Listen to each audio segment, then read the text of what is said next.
Si vous avez peur des araignées, ne visitez jamais Mars. En mars 2025, le rover Perseverance de la NASA a découvert quelque chose qui ressemblait à un tas de minuscules œufs d'araignées sur la surface de la planète rouge. Ce « quelque chose » se compose de centaines de petites boules rondes collées ensemble. Allait-elle éclore? Des hordes de créatures à 8 pattes allaient-elles envahir la planète rouge? Peu probable. La chose trouvée par Perseverance était simplement posée sur une colline qui porte le nom de Witch Hazel, près du bord du cratère G0. À y regarder de plus près, il s'est avéré que c'était une roche de forme étrange, avec un peu de poussière rouge dessus. Hélas, ou heureusement, il ne s'agissait pas d'œufs d'araignées martiennes. Pourtant, cette formation se détachait vraiment dans le paysage. L'équipe de Perseverance a nommé cette étrangeté St. Paul's Bay. Les scientifiques l'ont qualifiée de roche flottante. Ce terme signifie qu'elle ne s'est pas formée à l'endroit où on l'a trouvée, mais que, d'une manière ou d'une autre, elle a été déplacée. Donc pour l'instant, nous n'avons pas suffisamment d'indices pour déterminer son origine et comment elle a acquis cette mystérieuse texture. Mais ce n'est pas là le seul mystère. Qu'est-ce qui a pu déplacer cette roche de son emplacement d'origine? Une théorie prétend qu'elle aurait été créée par un impact de météorites. La puissante collision aurait projeté des roches dans les airs, et ces morceaux, une fois refroidis, auraient pris la forme de ces minuscules boules que nous voyons maintenant. Si cela s'avère exact, cette roche pourrait venir de très loin, et elle pourrait nous fournir de nouvelles informations sur la façon dont les grands impacts déplacent la matière sur la planète rouge. Mais la NASA pense que la roche serait simplement descendue de la colline Witch Hazel. Elle proviendrait de l'une des couches plus sombres en haut de la colline. Nous avons pu observer ces couches depuis l'espace. Maintenant, l'objectif est d'étudier de plus près la colline en question et de découvrir si ces couches sont faites du même matériau que la roche St. Paul's Bay. Si c'est bien le cas, cela pourrait signifier plusieurs choses. Il y a peut-être eu une activité volcanique dans cette région, ou alors, un gros météore a frappé. Il se pourrait également qu'il y ait eu de l'eau à cet endroit dans un passé lointain. Si cette théorie tient la route, il y a une chance que certaines de ces roches contiennent de minuscules fossiles de microbes. C'est pourquoi la NASA prévoit d'en rapporter un échantillon sur Terre dans les années 2030, grâce à la mission Mars Sample Return. Nous pourrons ainsi les étudier de près et peut-être, qui sait, enfin trouver des signes d'une ancienne vie martienne. Le plus amusant dans tout ça, c'est que ce n'est pas la première fois que les scientifiques tombent sur des arachnides sur Mars. Un terrain a même été surnommé « araignée sur Mars » en raison de sa forme aranéiforme. À certains endroits, on peut voir de grandes fissures sombres qui s'écartent les unes des autres comme des pattes d'araignée. Certaines sont énormes, plus de 915 mètres de large. Vues d'en haut, ces fissures ressemblent à s'y tromper à une effrayante colonie d'araignées. Ces formes inquiétantes ont été repérées pour la première fois en 2003 par les orbiteurs de Mars et elles continuent d'apparaître sur les photos satellites depuis lors. Au début, personne n'avait la moindre idée de ce dont il pouvait s'agir. Mais maintenant, les scientifiques sont presque sûrs qu'elles se forment lorsque de la glace de dioxyde de carbone, oui, de la glace sèche, se transforme brusquement en gaz. Ce changement rapide provoque la projection de gaz à travers la glace et sculpte ces motifs étranges et craquelés. Une nouvelle fascinante, c'est que les scientifiques de la NASA ont réussi à recréer ces araignées martiennes dans un laboratoire, ici sur Terre. Ils ont construit une installation spéciale qui imite la surface de Mars et ont pu observer de petites araignées se former sous leurs yeux. L'équipe a travaillé 5 ans avant de pouvoir arriver à ce résultat. Et quand ils y sont enfin parvenus, ils étaient ravis. En 2021, des scientifiques ont réussi à expliquer comment ces marques aranéiformes apparaissent sur Mars. Ils ont utilisé ce que l'on appelle le modèle de Kiefer. L'idée de base, c'est qu'au printemps, la lumière du soleil brille à travers de gros morceaux transparents de dioxyde de carbone gelé, également appelé glace sèche. Cela réchauffe le sol martien en dessous, et la glace commence à se transformer directement en gaz. Le gaz s'accumule sous la glace, et lorsque la pression devient trop intense, crac! La glace se fissure, le gaz jaillit, entraînant avec lui du sable sombre et de la poussière, et laissant derrière lui ces motifs inquiétants une fois que la glace fond en été. L'équipe a testé cette théorie en utilisant une grande chambre spéciale, baptisée Dusty. Oui, c'est bien son nom. Elle fait à peu près la taille d'un baril et on peut y recréer les conditions de froid glacial et de très basse pression que l'on trouve sur Mars, environ moins 185 degrés Celsius. Les chercheurs y ont également mis de la fausse terre martienne qu'ils ont recouverte de glace de CO2. Ensuite, ils ont placé une lampe sous le sol pour chauffer le tout, un peu comme le Soleil chauffe Mars. Et leur expérience a fonctionné, de petites fissures aranéiformes sont apparues, tout comme sur la planète rouge. L'étude a également révélé quelque chose de nouveau. L'équipe a découvert que la glace se formait aussi à l'intérieur du sol, et que cela provoquait des fissures dans le sol en même temps que dans la glace. Cela pourrait expliquer pourquoi les pattes des araignées ont cette forme en zigzag au lieu d'être droites, comme on pourrait s'y attendre. Maintenant, ils souhaitent continuer leurs expériences afin d'en savoir plus sur ces araignées martiennes. Pourquoi elles n'apparaissent que dans certaines régions, par exemple, et pourquoi on n'en voit pas apparaître de plus en plus au fil du temps. La planète rouge a l'air d'aimer nous jouer des tours. Par exemple, en avril 2023, le rover Curiosity de la NASA faisait une petite pause dans sa recherche de signes d'eau ancienne sur Mars et elle est tombée sur quelque chose de curieux, un guide de voyage. Plus tard, les scientifiques ont réalisé qu'il ne s'agissait évidemment pas d'un livre, mais simplement d'une pierre. Cependant, on dirait bien un petit bouquin relié, avec une page figée en plein mouvement. Ce livre-pierre est minuscule. Il ne mesure que 2,5 cm de large. Il ne contient donc probablement pas beaucoup d'informations sur Mars, mais il tient sans nul doute facilement dans une poche. Puis, en janvier 2023, l'Université de l'Arizona a partagé une autre image étrange. Une formation rocheuse qui ressemblait à la tête d'un gigantesque ours en peluche. On pouvait voir 2 yeux, un nez en bouton et une bouche souriante. C'est l'orbiteur de reconnaissance de Mars de la NASA qui l'a repéré alors qu'il survolait la planète rouge. Des scientifiques de l'université en question nous ont expliqué que le visage de cet ours en peluche était probablement juste une formation naturelle, comme une colline ou un monticule disloqué au centre d'un ancien cratère. Une autre découverte intéressante a eu lieu en février 2022. Le rover Curiosity a repéré quelque chose qui ne pouvait être décrit que comme une petite fleur. On pouvait voir comme des petites branches de corail, mais il s'agissait en fait d'un dépôt minéral ayant pris une forme que l'on observe rarement.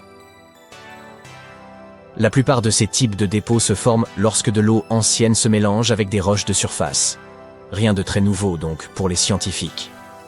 Mais ce minuscule dépôt était unique en raison de sa forme végétale. La découverte suivante est encore plus surprenante. Un jour, le rover Curiosity a pris une photo de ce qui ressemblait à une porte parfaite dans une falaise martienne. Naturellement, les gens ont commencé à se demander s'il s'agissait d'une sorte d'entrée secrète ou peut-être d'une base cachée pour les astronautes. Mais en réalité, c'était simplement une formation rocheuse vraiment impressionnante. Le vent et l'érosion avaient sculpté la roche au fil du temps, créant cette porte parfaitement symétrique. En 2018, un chercheur a remarqué des formes étranges, semblables à des bâtons, sur une image. Et il s'est dit qu'elles ressemblaient à des empreintes fossilisées d'animaux. Malheureusement, la NASA a rapidement rejeté cette idée. Ces traces se sont avérées n'être que des dépôts de sel dans des zones où l'eau s'était évaporée. Vous pouvez trouver quelque chose de similaire sur Terre, par exemple dans le lit des lacs asséchés. Ainsi, bien qu'il soit intéressant de trouver une nouvelle preuve que Mars possédait jadis des rivières et des lacs, ces traces ne sont pas une preuve de vie, juste une formation rocheuse originale. La découverte suivante est absolument incroyable. En 2004, le rover Opportunity de la NASA a trouvé des roches rondes, semblables à des myrtilles. Mais pas le type de myrtille que vous mangez avec vos céréales. Celles-ci sont faites de fer, et elles sont la preuve qu'il y avait autrefois beaucoup d'eau sur Mars. Au cours de milliards d'années, l'eau les a lissées, créant de petites sphères. Les scientifiques pensent qu'elles se sont formées à une époque où Mars était bien plus humide qu'aujourd'hui. Ces myrtilles, riches en fer, sont d'une grande importance, car elles nous montrent que Mars fut jadis bien différente que ce qu'elle est devenue. Nous rêvons depuis longtemps d'une vie sur Mars. Non seulement de notre culture de pommes de terre là-bas, mais aussi de toutes les pommes de terre qui auraient pu s'y trouver dans le passé. Y a-t-il déjà eu de la vie sur Mars ? Récemment, des scientifiques ont découvert quelque chose qui pourrait en être la preuve. Voyons de quoi il retourne. Mars est la 4e planète à partir du Soleil. Aucun être humain n'a encore posé le pied sur Mars, mais des robots y ont posé leurs roues. Les premiers engins spatiaux à avoir visité la planète rouge étaient les atterrisseurs Viking de la NASA. Ils s'y sont rendus en 1976 et nous ont transmis de nombreuses données intéressantes. À l'époque, nous ne savions rien de Mars. Pour nous, elle ressemblait à un désert froid et sans vie. Mais comme nous nous ressemblons beaucoup, les scientifiques ont commencé à se poser des questions. En a-t-il toujours été ainsi? Ou est-il possible qu'autrefois Mars ait été prospère et pleine de vie? Et en 2022, le rover martien Perseverance de la NASA a trouvé quelque chose qui pourrait éclairer ce mystère. Mais tout d'abord, qu'est-ce que Perseverance? Selon les scientifiques, s'il y a déjà eu de la vie sur Mars, il est peu probable qu'elle ait pu disparaître sans laisser de traces. Elle a dû laisser des marques, peut-être sous terre, où elle serait protégée des caprices solaires radioactifs et autres nuisances. Il faut donc examiner les roches. Il est important de noter que nous ne recherchons pas de vie sur Mars pour l'instant. Il est fort probable qu'il n'y en ait pas. Nous voulons plutôt nous pencher sur le passé lointain de notre planète voisine. Nous parlons là de milliards d'années. Quand Mars était chaude, verte et loin d'être sans vie. En d'autres termes, nous devons retrouver des microbes morts et divers composés chimiques similaires à ceux de la Terre. C'est la mission de notre protagoniste, Perseverance. Elle est arrivée sur Mars en février 2021. La sonde s'est posée au fond du cratère G0, d'une largeur de 50 km. Et après l'atterrissage, elle s'est déplacée en direction de l'ouest, jusqu'à l'endroit qui a incité les scientifiques à choisir G0 pour leur relevé. Cet endroit est le delta d'une rivière asséchée. Et cet ancien fleuve a déjà plus de 3,5 milliards d'années. Le cratère G0 lui-même était autrefois un grand lac. Eh oui, apparemment, il y avait de l'eau sur Mars. Et les chercheurs suggèrent que ces endroits pourraient être les parfaits gardes du corps des microbes. C'est exactement ce que font les bactéries sur Terre. Elles se cachent, demeurent immobiles dans les profondeurs des lacs et des étangs. On pourrait donc probablement y retrouver des traces. Les chercheurs pensent que ce lac particulier présente la plus grande valeur scientifique de toute la mission. C'est ici, à G0, que l'on a le plus de chances de trouver des roches sur lesquelles de telles bactéries auraient pu un jour survivre.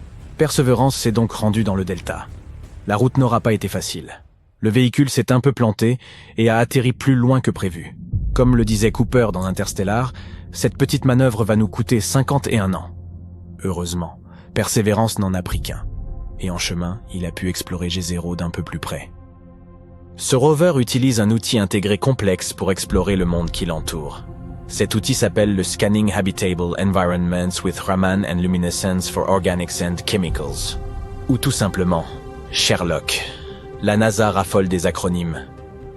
À mesure que l'appareil s'approchait du delta, le signal des molécules organiques s'intensifiait. Bientôt, ces signaux étaient omniprésents et, de surcroît, ils étaient les plus brillants jamais observés par les scientifiques. Qu'est-ce que cela signifiait? Élémentaire, mon cher Watson. Tu sais, Sherlock, il était temps de creuser. Depuis juillet 2021, Perseverance a foré et collecté 4 fines carottes de roches sédimentaires. Le nombre total de roches collectées est actuellement de 12. C'est la première fois de l'histoire que l'on collecte de telles choses sur une autre planète. 4 carottes ont été prélevées sur 2 roches nommées Skinner Ridge et Wildcat Ridge. Les 2 premières carottes, celles de Skinner Ridge, ne semblent pas très intéressantes à première vue. Elles sont assez proches de ceux que l'on peut trouver dans de nombreux endroits sur Terre. Cependant, si nous les regardons de plus près, nous verrons qu'elles sont parsemées de grains ronds faits d'un matériau sombre. 6 grains sombres pourraient avoir été déposés par une ancienne rivière, celle-là même qui se jetait dans l'ancien lac de G0. Il est possible que la rivière les ait apportés d'endroits situés à des centaines de kilomètres du cratère. Et ça, c'est plutôt cool. Car si nous étudions ces carottes, nous pourrons en apprendre davantage sur les coins même les plus reculés de Mars. Enfin, il n'y a pas de coin sur Mars, mais tu vois le topo. Puis en avril 2022, Perseverance est parvenu dans le delta. Les scientifiques avaient enfin trouvé ceux qu'ils cherchaient. Et le moins que l'on puisse dire, c'est que cette découverte les a enthousiasmés. Ils ont foré 2 nouvelles carottes, qui contenaient des substances organiques. Cette paire-ci a été prélevée à Wildcat Ridge. Elle se trouve très près de Skinner Ridge, mais les 2 roches sont très différentes l'une de l'autre. Ces échantillons sont plus clairs et plus uniformes. Il s'agit très probablement de mudstone, une roche inhabituelle, semblable à l'argile, mais plus dure et incapable d'absorber l'eau. Leur grain est également plus fin que celui des carottes de Skinner Ridge. Pourquoi est-ce important? Parce que plus les grains de la pierre sont fins, plus il est probable qu'elles contiennent des traces d'une vie passée. Sur Terre, les pierres à grains fins reposent le plus souvent au fond des étangs et dans des endroits similaires. Elles peuvent y conserver les restes d'organismes morts et d'autres éléments similaires pendant des siècles. Et c'est exactement ce que nous avons retrouvé dans ces carottes. De plus, selon les scientifiques, il y avait plus de matière organique dans ces 2 carottes que dans n'importe quel autre endroit étudié par Perseverance jusqu'à présent. Elle s'y est probablement accumulée pendant que le lac s'évaporait progressivement, il y a des milliards d'années. Il y a donc bien eu de la vie sur Mars. Bon, mais ralentissons un peu. Les substances organiques sont des molécules contenant du carbone. Et oui, sur Terre, elles sont le plus souvent associées à la vie. Mais pas toujours. Parfois, elles peuvent se former à la suite d'autres choses.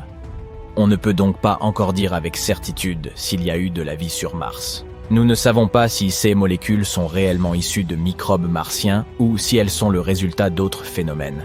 Mais cette découverte est tout de même très importante. Nous devons littéralement continuer à creuser dans cette direction. Pour en savoir plus sur cette matière organique, les scientifiques doivent prélever quelques échantillons supplémentaires de roches à grains fins. Il serait également intéressant d'étudier les matériaux qui se trouvent autour de ces anciens réservoirs. Perseverance s'est déjà déplacée vers une autre région, un endroit portant le doux nom d'Enchanted Lake. À présent, elle doit y chercher des choses similaires et elle continuera également d'étudier le lac Jezero. Enfin, Perseverance montera jusqu'au sommet du delta, puis continuera à explorer les sites anciens aux abords du cratère. Quelque temps avant la fin de l'année 2022, Perseverance disposera probablement de 6 échantillons, ou plus de ces carottes martiennes. Malheureusement, ces outils, bien que complexes, sont assez limités, et ces données ne suffiront pas à elles seules à nous donner une image complète. C'est pourquoi la NASA prévoit d'envoyer d'autres engins spatiaux à Jezero dans les années à venir. En collaboration avec l'Agence spatiale européenne, elle travaille sur la prochaine mission robotique, baptisée Mars Sample Return. Le nom parle de lui-même. Ces appareils arriveront et emporteront toutes les éprouvettes du vieux prospecteur Perseverance. Ensuite, ces échantillons seront livrés sur Terre, mais pas par la poste. Puis, les scientifiques pourront les analyser dans des laboratoires de pointe. Cependant, tout cela prendra beaucoup de temps. Le lancement de cette mission est prévu pour 2027, 2028, et ces vaisseaux spatiaux ne pourront pas revenir avant 2033. Mais si tout se déroule bien, ce seront les premiers échantillons de l'histoire livrés à la Terre depuis Mars. En d'autres termes, il y a encore matière à rechercher, littéralement. En effet, nous ne connaissons pas encore la véritable portée de CS découverte. Mais c'est pour cela que la mission a été créée, n'est-ce pas? Et qui sait, peut-être que dans quelques années, nous découvrirons enfin la vérité sur ce qui s'est passé sur Mars il y a des milliards d'années. Oh, regarde, des Martiens!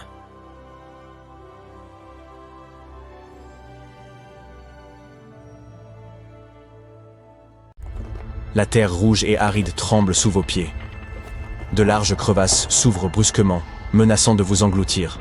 Pourtant, à la différence de la Terre, ces secousses ne proviennent pas des entrailles de la planète. Elles sont provoquées par une menace venue de l'espace. Des scientifiques ont récemment fait une découverte saisissante au sujet des séismes martiens. En exploitant les données d'InSight de la NASA, ils ont établi que certains de ces tremblements étaient dus à des impacts de météorites. Cela signifie que Mars est frappé 2,5 fois plus souvent que ce que l'on croyait, et que de nouveaux cratères naissent constamment. Mais ce qui inquiète le plus, c'est que ces impacts ne se contentent pas d'ébranler la surface. Ils propagent d'intenses ondes de choc jusque dans les profondeurs de la planète, révélant l'existence d'un réseau sismique insoupçonné et un intérieur instable, à 1000 lieues de ce que nous imaginions. Cela bouleverse notre compréhension de Mars. La question cruciale désormais est, que reste-t-il à découvrir sous sa surface? Commençons néanmoins par suivre le raisonnement des chercheurs. Ils ont comparé les données sismiques issues du module InSight de la NASA avec les nouveaux cratères recensés par le Mars Reconnaissance Orbiter.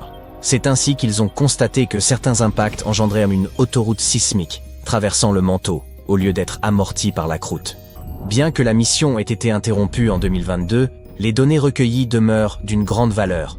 L'atterrisseur, qui avait déployé un sismomètre sur le sol martien, a enregistré plus de 1300 séismes, certains provoqués par la fracturation des roches internes sous l'effet de la chaleur et de la pression, d'autres, semble-t-il, par des météoroïdes percutant la surface martienne. En analysant la propagation des ondes sismiques à travers la croûte, le manteau et le noyau, les chercheurs poursuivent leur reconstitution de l'architecture interne de Mars. Par le passé, ils avaient déjà mis en relation les cratères d'impact avec les relevés sismiques. Ces nouvelles recherches constituent néanmoins la première fois qu'un impact récent a été formellement corrélé à des secousses enregistrées dans la région de Cerberus Fossae, une zone fortement active située à 1600 km de la sonde InSight. Ce cratère de 21 mètres de diamètre a été détecté bien au-delà de la distance que l'on estimait compatible avec l'intensité des ondes générées. Jusqu'ici, on pensait que la croûte martienne absorbait la majeure partie de l'énergie libérée par les impacts, limitant ainsi la portée des ondes sismiques. Mais l'examen de ce cratère a révélé que les vibrations, loin d'être amorties, ont suivi un trajet plus direct et plus profond à travers le manteau. Cette découverte inattendue suggère l'existence d'une autoroute sismique sur Mars, permettant aux secousses de se propager sur de bien plus grandes distances qu'on ne l'imaginait. L'équipe d'InSight doit désormais revoir ses modèles concernant la structure et la composition interne de la planète. Une meilleure compréhension de la manière dont les signaux sismiques générés par impact atteignent de telles profondeurs pourrait en découler. Le traitement manuel de ces données colossales aurait exigé des années, mais de nouveaux outils permettent aujourd'hui de réduire en quelques jours des dizaines de milliers d'images à une poignée seulement. Les chercheurs ont donc ciblé les cratères situés dans un rayon d'environ 3000 km autour de la position d'InSight. Leur objectif était de repérer ceux qui s'étaient formés durant l'activité du sismomètre. En comparant les clichés capturés avant et après par la Context Caméra, ils ont identifié 123 cratères récents à croiser avec les données sismiques. Parmi eux, 49 correspondaient potentiellement à des secousses enregistrées. Et après analyse supplémentaire, c'est le cratère de 21 mètres situé dans Cerberus Fossae qui a été retenu comme la découverte majeure. Cette avancée pourrait permettre aux scientifiques de mieux distinguer les signaux liés à des séismes internes de ceux provoqués par des impacts de météoroïdes. Jusqu'à présent, Cerberus Fossae était considéré comme une source importante de vibrations sismiques de haute fréquence liées à des phénomènes internes. Mais les nouvelles données indiquent qu'une part de cette activité pourrait, en réalité, avoir pour origine des impacts venus de l'extérieur. Un autre mystère que les scientifiques tentent de percer depuis un demi-siècle est la raison pour laquelle Mars présente deux hémisphères aussi distincts. Les enregistrements des séismes martiens pourraient enfin leur avoir fourni une piste. Depuis les années 70, les scientifiques ont établi que Mars se divise en deux grandes zones distinctes. Les basses plaines septentrionales s'étendent sur près des 2/3 de l'hémisphère nord, tandis que les hautes terres méridionales occupent le reste. Ces dernières s'élèvent à près de 5 km au-dessus des plaines du nord, et leur croûte, cette enveloppe externe semblable à une carapace, s'y révèle plus épaisse. Cette étrange asymétrie géologique porte le nom de dichotomie martienne. Deux hypothèses sont avancées pour expliquer cet écart. La première évoque un processus interne encore mal compris, qui aurait façonné cette dissymétrie. La seconde suppose qu'un gigantesque impact, sans doute provoqué par un corps céleste de la taille d'une lune, ou par une série de collisions plus modestes, aurait profondément remanié la surface martienne. Cependant, l'ancienneté du sol martien complique l'identification précise de l'événement en cause. Mais une étude récente, publiée le 27 décembre 2024, s'est appuyée sur les données sismiques recueillies par l'atterrisseur InSight, afin de déterminer si cette singularité trouvait son origine dans les profondeurs mêmes de la planète. Installée à proximité de la frontière séparant les basses plaines nordiques des hautes terres méridionales, InSight avait pour mission d'enregistrer les ondes issues des séismes martiens, lesquels traversent le manteau, cette couche rocheuse située sous la croûte. Les chercheurs ont ainsi comparé le comportement de ces ondes sous chacune des deux régions, dans l'espoir d'y déceler d'éventuelles différences structurelles. Leurs observations ont révélé que les ondes sismiques s'amortissaient si bien plus rapidement en traversant les hautes terres du sud. Cela indique que le manteau situé sous cette région est notablement plus chaud que celui du nord. Ce constat vient renforcer l'idée que des forces internes, et non un événement d'origine externe, seraient à l'origine de cette séparation géologique. L'équipe de recherche estime que cet écart thermique pourrait remonter à une ancienne activité tectonique qui, jadis, modela la planète avant de cesser en deux. Autrefois, Mars aurait en effet possédé un système de plaques tectoniques mobiles, comparable à celui de la Terre. En se déplaçant, ces plaques et le magma sous-jacent auraient pu engendrer la dichotomie martienne. Mais ce mouvement s'étant interrompu, il aurait laissé place à ce que les spécialistes appellent un couvercle stagnant, une couche épaisse et rigide recouvrant les entrailles en fusion de la planète. Si cette hypothèse se confirme, elle impliquerait que le manteau sous les hautes terres du Sud continue lentement à s'élever, tandis que celui des basses plaines septentrionales s'enfoncerait davantage vers le noyau. Ce mécanisme en cours pourrait rendre compte de l'épaisseur accrue de la croûte martienne dans l'hémisphère sud. Néanmoins, l'éventualité d'un impact cosmique majeur à l'origine de cette dichotomie ne peut être totalement écartée. Certaines recherches récentes soutiennent qu'une collision colossale demeure une explication plausible. Pour trancher définitivement, il faudra recueillir davantage de données sismiques martiennes et affiner les modèles de la formation primitive de la planète. Au fait, si l'envie vous prend de visiter Mars, vous pourriez bien tomber nez à nez avec le protagoniste de cette vidéo, l'atterrisseur InSight. Son lancement était prévu pour mars 2016, mais un dysfonctionnement de l'un de ses instruments a forcé la NASA à repousser la mission. Il s'agissait d'une fuite dans le système de vide du sismomètre. Le décollage a donc été reporté à mai 2018, le temps de résoudre le problème. Mais ce retard a entraîné une hausse des coûts, passant de 675 à 830 millions de dollars. Malgré ce départ tardif, InSight a réussi à se poser sur Mars le 26 novembre 2018. Avec le temps, une accumulation de poussière a recouvert ses panneaux solaires, compromettant leur capacité à capter l'énergie. Fonctionnant uniquement grâce à ses panneaux solaires et à des batteries, l'atterrisseur dépendait aussi de rafales de vent occasionnelles, les fameux événements de nettoyage, pour déloger la poussière. Hélas, la zone d'atterrissage s'est révélée trop calme pour que de telles bourrasques se produisent régulièrement.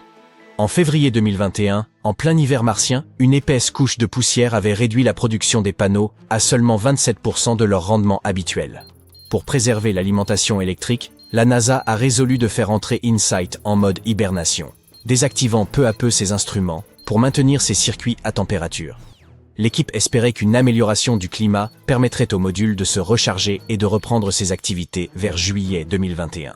En mai, les ingénieurs ont trouvé une astuce ingénieuse. Utiliser le bras robotique pour verser du sable sur les panneaux afin que le vent puisse chasser un peu de poussière. Mais au fil des mois, la production d'énergie est tombée à 1/10 de ce qu'elle était à son arrivée. En juillet 2022, la NASA a basculé InSight en mode économie d'énergie pour qu'il puisse continuer à détecter des secousses martiennes.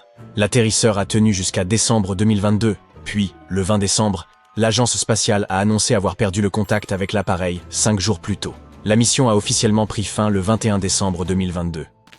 Un géant se cache dans le ciel. Kipu est le plus grand objet que nous ayons jamais découvert dans l'univers proche. Cela fait des années qu'il perturbait notre compréhension du cosmos, et nous venons enfin de mettre le doigt dessus.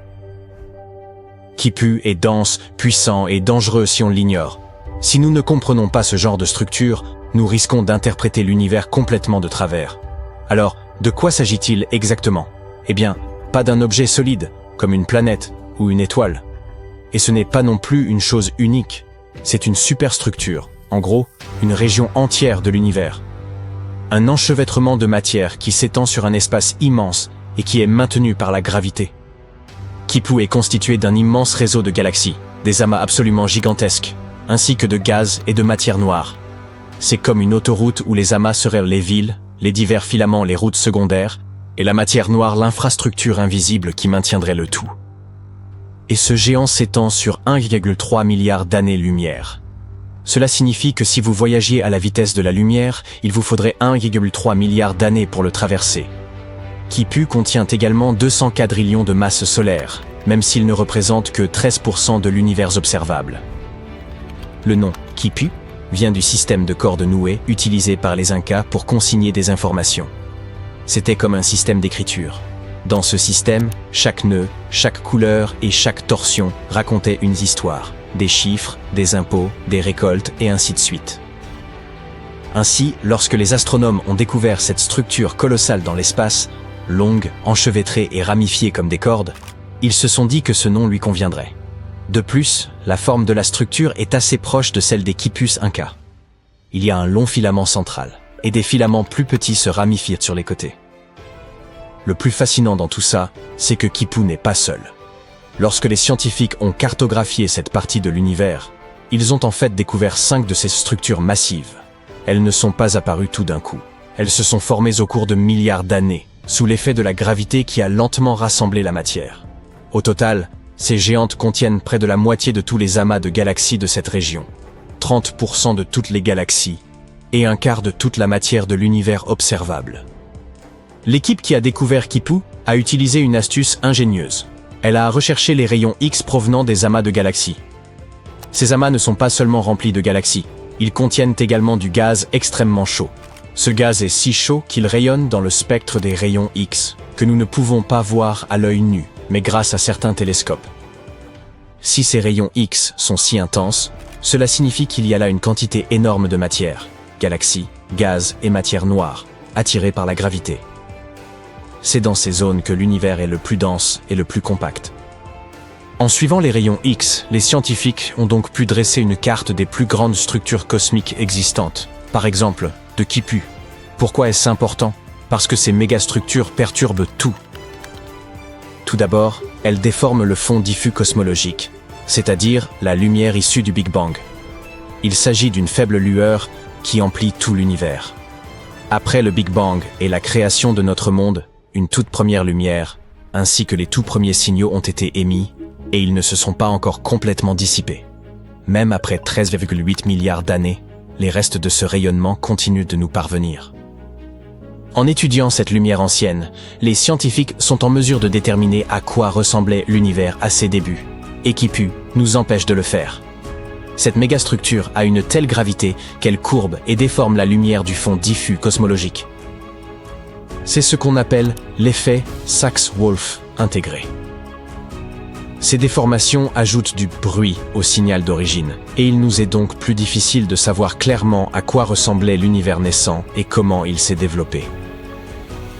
Ces mégastructures perturbent également la constante de Hubble. L'univers est en constante expansion, et la constante de Hubble nous indique à quelle vitesse il grandit, c'est-à-dire la vitesse à laquelle les galaxies s'éloignent les unes des autres. Cependant, les objets géants comme Kipu ont une gravité si forte qu'ils attirent les galaxies qui les entourent, perturbant leur mouvement. Il est donc plus compliqué pour les scientifiques de mesurer la vitesse réelle d'expansion de l'univers. Ils ne peuvent pas déterminer si une galaxie se déplace en raison de l'expansion de l'univers, ou simplement parce qu'elle est attirée par un objet énorme. Enfin, il y a le phénomène de lentille gravitationnelle. La lumière dans l'espace se déplace constamment, mais elle ne suit pas toujours une ligne droite. Si l'espace est déformé, par exemple par la gravité, la lumière sera également courbée et déformée. L'effet de lentille gravitationnelle se produit lorsque la lumière provenant de galaxies lointaines est déviée parce qu'elle passe à proximité d'un objet extrêmement massif, comme Kipu. Cette énorme gravité attire la lumière, tout comme une balle lourde peut déformer une feuille. Et comme la lumière nous transmet des informations, nous permettant littéralement de voir à quoi ressemblent les choses, cette déviation déforme notre perception des galaxies. Les galaxies finissent par apparaître étirées, plus lumineuses, et parfois nous trouvons même une galaxie entière au mauvais endroit. C'est comme si l'on regardait l'univers à travers une loupe. Si l'on n'y prend pas garde, on risque de mal interpréter ces déformations, et alors notre image du monde se trouve toute faussée. Heureusement, ces superstructures mystérieuses ne sont pas apparues comme par magie. Les astronomes soupçonnaient l'existence de quelque chose de ce genre, mais ils n'en étaient pas certains. Notre meilleur modèle de l'univers s'appelle le lambda CDM. Selon lui, l'univers a commencé avec le Big Bang, il est toujours en expansion et il est principalement composé de matière mystérieuse, l'énergie noire et la matière noire froide. Nous ne pouvons ni voir ni toucher ces éléments, mais nous savons qu'ils existent, car sans eux, notre univers s'effondrerait tout simplement. Ce modèle correspond à ce que nous observons, comme la formation des galaxies, le mouvement des étoiles et la forme générale de l'univers. Ainsi, même si certaines pièces du puzzle demeurent encore mystérieuses, elles s'intègrent parfaitement dans ce tableau d'ensemble. Et ce super modèle nous a permis de prédire l'existence de phénomènes tels que Kipu. Lorsque les scientifiques ont effectué des simulations, ils ont pu observer la formation de structures similaires, d'immenses réseaux cosmiques de galaxies reliées entre elles par la gravité. Et Kipu correspondait à ces prédictions dans la réalité. Cela signifie également que le modèle lambda CDM reflète bel et bien l'univers réel. Pas de surprise de ce côté-là. Mais maintenant, il nous reste à savoir ce que nous devons faire de ce qui s'avère être la plus grande structure connue dans l'univers observable. Il existait un autre géant avant Kipu, le Grand Mur de Sloan. Découvert en 2003, il était considéré comme l'une des plus grandes structures jamais observées. C'est un véritable monstre. Le Grand Mur de Sloan s'étend sur plus d'1 milliard d'années-lumière. On l'appelle mur, mais ce n'est pas un mur comme ceux que l'on trouve sur Terre. C'est aussi un vaste réseau cosmique composé de milliers de galaxies et de gaz, le tout relié par de la matière noire. Ce qui rend Kipu et le Grand Mur de Sloan si fascinants, c'est qu'il semble tout simplement trop grand pour être réel. Selon le modèle Lambda CDM, des structures aussi gigantesques ne devraient pas être courantes, surtout à l'époque où elles se sont formées. Comment ces géants ont-ils pu apparaître si rapidement dans un univers censé grandir, s'étendre et se lisser au fil du temps? Et si nous continuons à en découvrir d'autres, ce qui serait complètement insensé, cela pourrait signifier que quelque chose de plus profond se cache dans la structure du cosmos. Tout cela fait partie de notre incroyable voyage copernicien. Une longue série de découvertes qui ne cesse de nous rendre plus humbles face à l'immensité de l'univers. Chaque fois que nous faisons une découverte de ce genre, nous comprenons un peu mieux que nous ne sommes pas du tout le centre de l'univers. Nous avons d'abord appris que la Terre n'était pas le centre du système solaire. Ensuite, nous avons découvert que le système solaire n'était qu'un grain de poussière parmi d'autres dans la galaxie.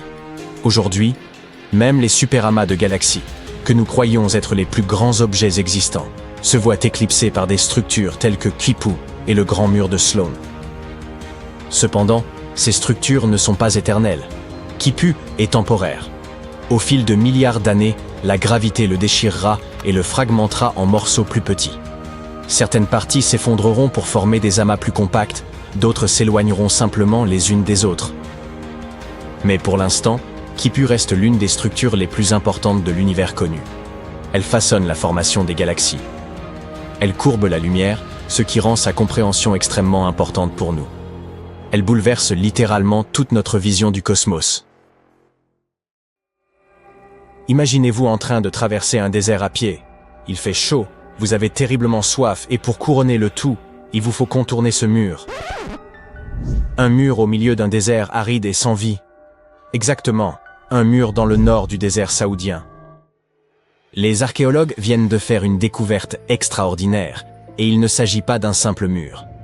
Non, il s'agit de toute une ville antique fortifiée qui pourrait dater de l'an 2400 avant notre ère. Ils pensent que cet endroit abritait environ 500 personnes et qu'il a pu être habité pendant un millénaire. C'est une découverte capitale, car cela signifie que cette région était peut-être beaucoup plus avancée que l'on ne le pensait.